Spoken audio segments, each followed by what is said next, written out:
જય હિન્દ મિત્રો, હવે આજે મારે વાત કરવી છે રાજકોટમાં બનાવ બનેલી એક રેપની.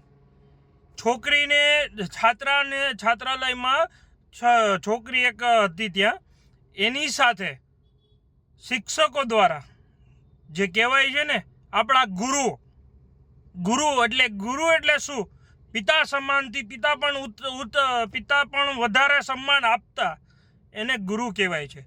એ ગુરુ દ્વારા અને એના ટ્રસ્ટી મધુભાઈ અને ભાઈ પરેશભાઈ રાદડિયા અને મધુભાઈ, આ બંને દ્વારા પોતાની પડતી છાત્રાલયમાં સ્કૂલમાં એને છોકરીને વારંવાર બળજબરીથી રેપ કરતા, ઉપરના 5મા માળે બોલાવી અને રેપ કરી અને પછી એને ધાક ધમકી આપતા કે તે તારા ઘરે કે તારા મા બાપને કીધું તો અમે તને મરવી નાખશું અને તારા મા બાપને પણ મારી નાખશું, જિંદગી ક્યાંય તને જોવા જેવી રહેવા જેવી નહીં રહેવા દઈએ.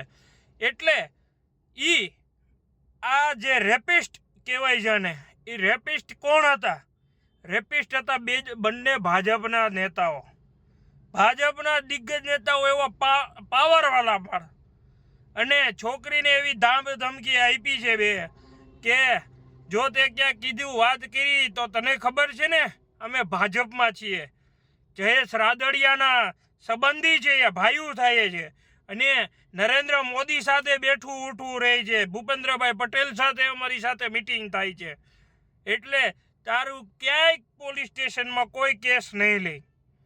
એટલે તું પ્રયત્ન ન કરતી કેસ કરવાનો. જો કેસ કરીશ તો તને ક્યાંય રહેવા નહીં દઈએ અને તારી માથે તારી જિંદગી હાવ બરબાદ કરી નાખશું.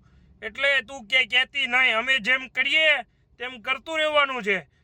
તારે અમારી રાજી ખુશીથી અમને મોજ કરાવતી રહેવાની છે.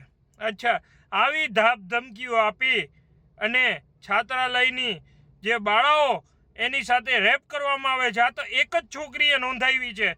આ ઘટના 2023 6 મહિના પછીથી બને છે. 2-3 વાર રેપ થયો છે, પણ આ તો છોકરીએ તે છાત્રાલય મૂકી અને સુરત રહેવા, એના ડરોથી સુરત રહેવા જતી રહેલી, ત્યારે મધુભાઈ અને પરેશભાઈ બંને દાંત ધમકાવી અને સુરત પણ પહોંચી ગયા છે.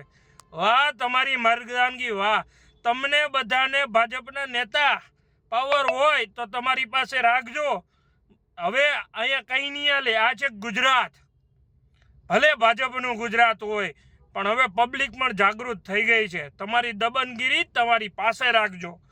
એટલે એ બેયને કહેવાનું છે તમને, નરેન્દ્ર મોદી કે જયેશ રાદડિયા કે ભૂપેન્દ્ર પટેલ, એ તમને એમ કહેવા તો ન આવતા કે તમે જાઓ ગમે છોકરીને લઈ લ્યો ને રેપ કરી લ્યો, તમતાર અમે બેઠા છે. એ વસ્તુ તમારા મનમાં ભૂલી જાજો. અને હજી પણ આ કેસને દબાવવાનો કોશિશ કરવામાં આવી છે.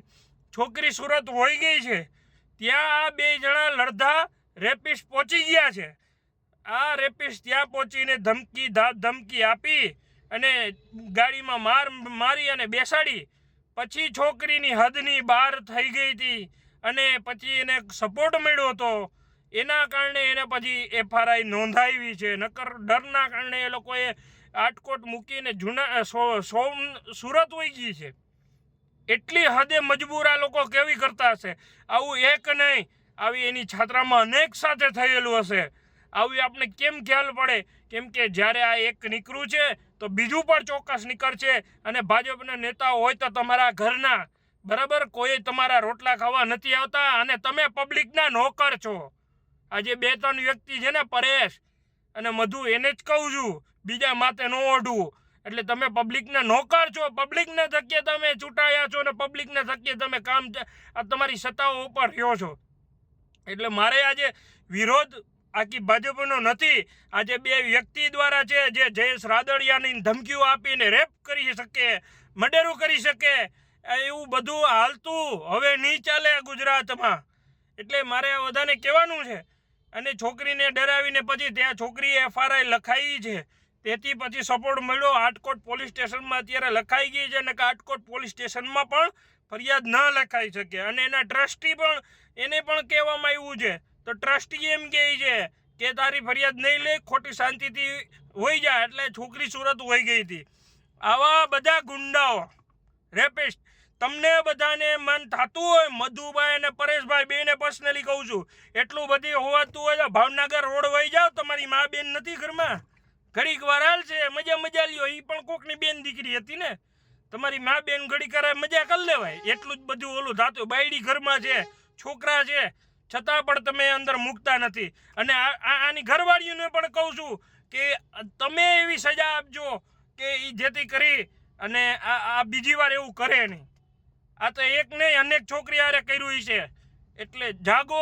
હવે ગુજરાતની પબ્લિક જાગો. ભાજપ હોય કે કોંગ્રેસ હોય કે આપ હોય, જે ન્યાય મળવો જોઈએ મળવો જ જોઈએ. અત્યાચાર થતો હોય ત્યાં વિરોધ કરવાનો જ છે.